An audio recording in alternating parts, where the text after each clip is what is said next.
Kalian sama gak sih kayak aku? Aku tuh pernah mikir, kenapa semua manusia bisa merasakan nikmatnya hidup? Padahal kalau dipikir-pikir, bisa aja kan Allah yang merupakan pemberi nikmat itu sendiri mencabut kenikmatan orang-orang yang gak beriman. Dan hanya ngasih kenikmatan itu ke orang-orang yang beriman aja. Ya, hitung-hitung sebagai privilege buat mereka yang udah beriman, yang meyakini bahwa hanya Allah lah satu-satunya Tuhan yang berhak untuk disembah. Tapi kenyataannya tuh gak gitu. Mereka yang gak beriman juga dapat fasilitas yang sama kayak orang-orang yang beriman. Bisa bernafas secara gratis dari oksigen yang Allah kasih. Bisa melihat, bisa mendengar, mengecap dengan indera yang Allah kasih. Bisa ngerasain kasih sayang, kebahagiaan, dan perasaan menyenangkan lainnya. Bahkan ada yang diberi kelebihan harta dan jabatan atau kekuasaan sehingga hidupnya bisa dibilang sejahtera. Dan uniknya, kelebihan itu terkadang Allah titipkan kepada mereka yang gak beriman. Kok bisa ya? Ternyata fakta-fakta seperti tadi itu berkaitan banget dengan sifat Allah yang ada di Asmaul Husna, yaitu sifat Ar-Rahman, Maha Pengasih.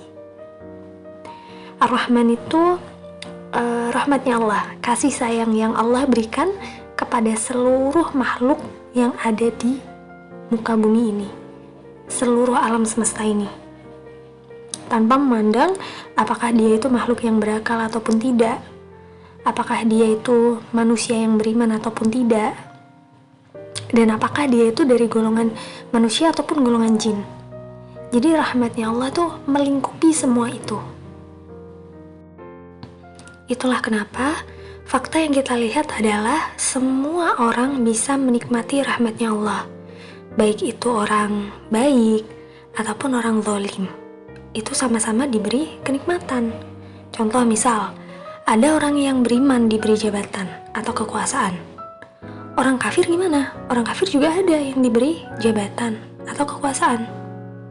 Terus ada orang beriman yang diberi kekayaan, kesehatan. Orang kafir juga ada yang diberi kekayaan dan kesehatan. Dan bentuk kenikmatan-kenikmatan lainnya yang gak cuma dirasakan sama orang-orang tertentu aja. Dalam hal ini adalah orang yang beriman. Tapi semuanya, orang yang tidak beriman, orang yang zalim, itu juga bisa aja mendapatkan kenikmatan yang sama. Atau mungkin contoh lain, seperti gimana kucing yang takut sama air, tapi tetap bisa makan ikan. Terus juga gimana lumba-lumba dan paus yang tetap bisa hidup di laut, padahal mereka juga butuh oksigen untuk paru-paru mereka.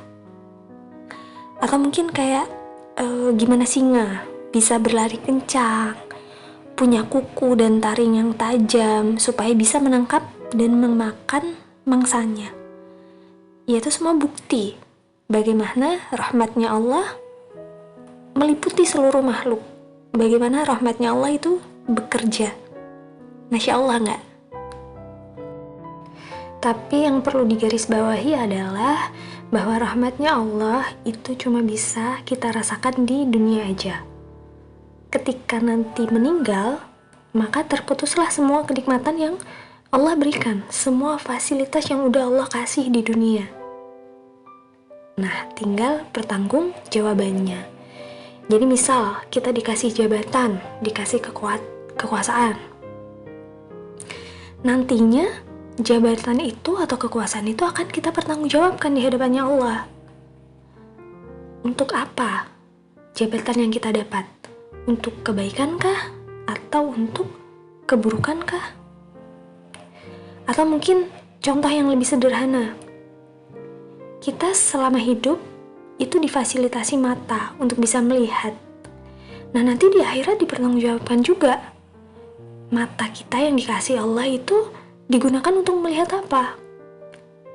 Untuk melihat hal-hal yang baikkah? Atau hal-hal yang nggak baik, yang nggak Allah ridhoi, itu juga nanti akan ditanyakan, dimintai pertanggungjawaban. Karena pada dasarnya setiap kenikmatan, setiap rahmatnya Allah itu bisa menjadi sebuah ujian bagi kita. Dan kita diberi pilihan, apakah mau menghadapi ujian itu, melewati ujian itu dengan cara yang Allah ridhoi atau justru yang Allah murkai. Oh ya, kabar baiknya adalah kita itu sebenarnya tetap dapat privilege kok sebagai seorang muslim. Karena bagi mereka yang beriman kepada Allah, Allah sediakan satu lagi kenikmatan yang nanti akan dirasakan di akhirat, berkenaan dengan sifat Ar-Rahimnya Allah. Jadi ada Ar-Rahman, ada Ar-Rahim. Nah, sifat Ar-Rahim tuh kayak apa sih? Seperti apa bentuknya yang nantinya akan kita terima di akhiratnya Allah? Ngerasa gak sih dengan ketidaksempurnaan kita sebagai manusia, rasanya tuh gak cukup banget amal kita ini ditukar dengan surga. Jangankan untuk membeli surga, untuk mengganti kenikmatan yang udah Allah kasih di dunia aja tuh rasanya jauh banget, dan kita gak akan mampu. Udah berapa banyak oksigen yang kita hirup sejak kita lahir ke dunia sampai hari ini? Coba kemudian dikonversikan ke dalam rupiah. Kira-kira kita mampu nggak membayar itu? Itu baru oksigen. Belum lagi kenikmatan lainnya yang kita dapat selama di dunia. Nikmatnya bisa mendapatkan air gratis untuk kita mandi, mencuci. Terus nikmatnya bisa melihat, bisa mendengar, berjalan, dan segala bentuk kenikmatan lainnya. Gak akan bisa kita mengganti itu semua, membayar itu semua. Terus dengan pedenya kita mau beli surga dengan amal kita yang biasa-biasa ini dan dosa kita yang banyak ini, kan bercanda. Karenanya Allah dengan segala keagungannya itu punya sifat Ar-Rahim, yang dengan kasih sayang Allah inilah kita yang banyak dosa ini kelak bisa menginjakkan kaki di surga. Sedikit aja iman dalam hati, masih Allah beri kesempatan untuk bisa menginjakkan kaki di surga. Kebayang gak gimana adilnya Allah, gimana cintanya Allah kepada orang-orang yang beriman.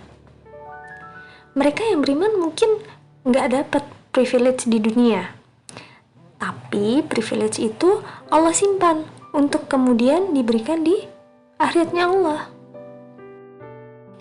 Jadi tugas kita hari ini dengan segala bentuk kenikmatan yang Allah berikan, itu harusnya menjadi fasilitas buat kita untuk mengumpulkan sebanyak mungkin bekal menuju akhiratnya Allah, menuju surganya Allah. Ingat, bekal yang kita kumpulkan itu bukan untuk membeli surganya Allah, tapi untuk mendapatkan ridhonya Allah. Karena siapa tahu dari ridho yang Allah berikan itu kita bisa membuka pintu surga. Lebih-lebih lagi kita bisa bertemu dengan Allah secara langsung, memandang wajahnya Allah tanpa hijab sama sekali. Kepingin gak? Pasti pengen ya. So, semangat istiqomah, semangat dalam hijrahnya, semangat mengumpulkan bekal sebanyak-banyaknya. Wallahu a'lam bishawab.